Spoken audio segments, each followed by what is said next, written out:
আসসালামু আলাইকুম। আজকে তোমাদের চিকেন কষা রেসিপি বানিয়ে দেখাবো। খুবই সহজ উপায়ে কিন্তু খুবই টেস্টি হবে। এখানে চিকেন ধুয়ে পরিষ্কার করে নিয়েছি। দুটো বড় সাইজের আলু কেটে নিয়েছি একই মাপের। কিছু গোটা মশলা নিয়েছি। এখানে দুটো বড় সাইজের পেঁয়াজ, দুটো টমেটো ছোট ছোট করে কুচিয়ে নিয়েছি। আদা রসুন বাটা নিয়েছি 2 চামচ, গোটা কাঁচা লঙ্কা, আর এদিকে টক দই নিয়েছি 2 চামচ।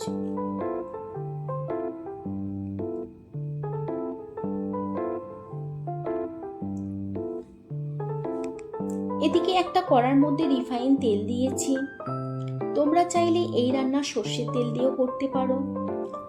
তেল গরম হলে এর মধ্যে পেঁয়াজ দিলাম। পেঁয়াজ একেবারে লাল করে ভেজে নিতে হবে। দেখো পেঁয়াজ কতটা লাল করে ভাজছি। ভালো করে নাড়াচাড়া করে দিতে হচ্ছে যেন সবগুলো পেঁয়াজই ভালো করে লাল হয়। দেখো একেবারে মুচমুচেও হয়েছে, লালও হয়েছে। এখন এই পেঁয়াজের মধ্যে চিকেন দিয়ে দিলাম। চিকেন নাড়াচাড়া করতে করতে আদা রসুন বাটাও দিয়ে দেব।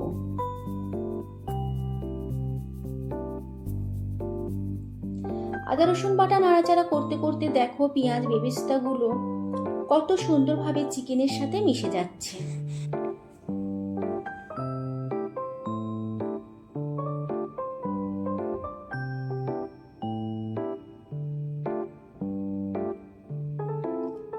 এবার এর মধ্যে টক দই দিলাম। টক দই দিয়ে চিকেন কষাতে হবে। দেখো যে কোনো তরকারির টেস্ট বাড়ানোর জন্যে সেই তরকারি স্টেপ বাই স্টেপ মশলা কষানো খুবই প্রয়োজন হয়। এখানে দেখো পেঁয়াজ বেরেস্তাগুলো কত সুন্দরভাবে মিক্স হয়ে যাচ্ছে। এইভাবে ঝোলের ঘনত্বও বাড়বে। এখন এর মধ্যে গোটা মশলাগুলো সব দিয়ে দিলাম।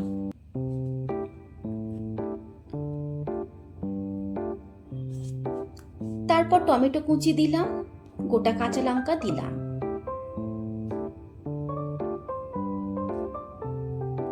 এখন এগুলো দিয়ে আবারও কষাতে হবে। চিকেন খুব ভালো করে কষিয়ে নিতে হবে। গোটা মশলা কিন্তু বেশিরভাগই ফোড়নের জন্য ব্যবহার হয়। এখানে কিন্তু ফোড়ন না দিয়ে মশলা কষানো হিসাবে ব্যবহার করলাম।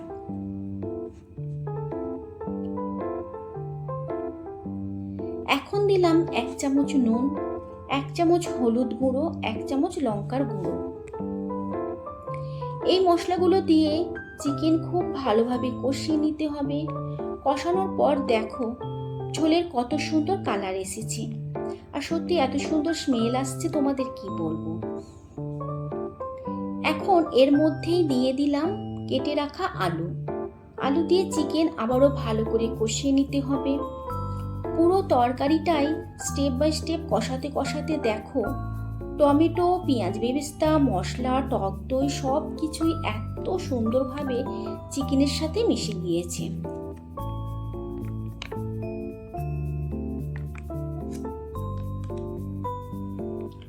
তরকারি কষানো হয়ে গেলে এখন এর মধ্যে গরম পানি অ্যাড করলাম।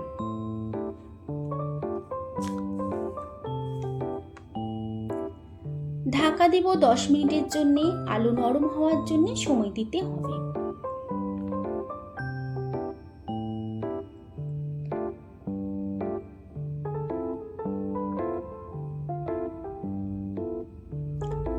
দশ মিনিট পর একবার ঢাকা সরিয়ে তরকারি ওপর নিচ করে নেড়ে দিলাম।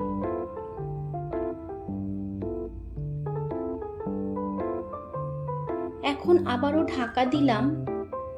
এবার ঢাকা সরিয়ে দেখো চিকেন কত সুন্দরভাবে নরম হয়েছে। আলুও নরম হয়েছে খুব সুন্দরভাবে। এখন সব শেষে ধনেপাতা কুচি দিতে হবে। এরপর তরকারি একেবারেই রেডি।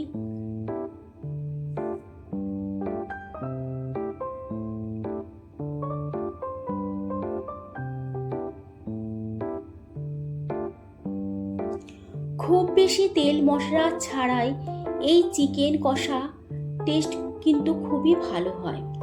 তোমরা একবার ট্রাই করে দেখো। আশা করছি খুবই ভালো লাগবে। এখন সার্ভিং বলে সার্ভ করে দেখাচ্ছি। সত্যি অসাধারণ টেস্ট হয়েছে। ডিনারে রুটি পরোটার সাথে এই রকম চিকেনের তরকারি হলে আর তার সাথে নরম নরম আলু যদি থাকে, যারা আলু খেতে পছন্দ করো তাদের খুবই ভালো লাগবে।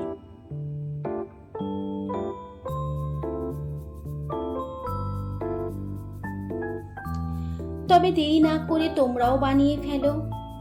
আমার এই রেসিপি তোমাদের ভালো লাগলে ভিডিওটি লাইক ও শেয়ার করবে।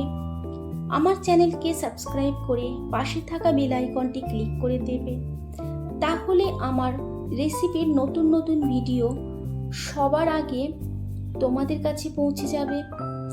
এই রেসিপি কেমন লাগলো অবশ্যই কমেন্ট বক্সে জানাবে। আল্লাহ হাফেজ।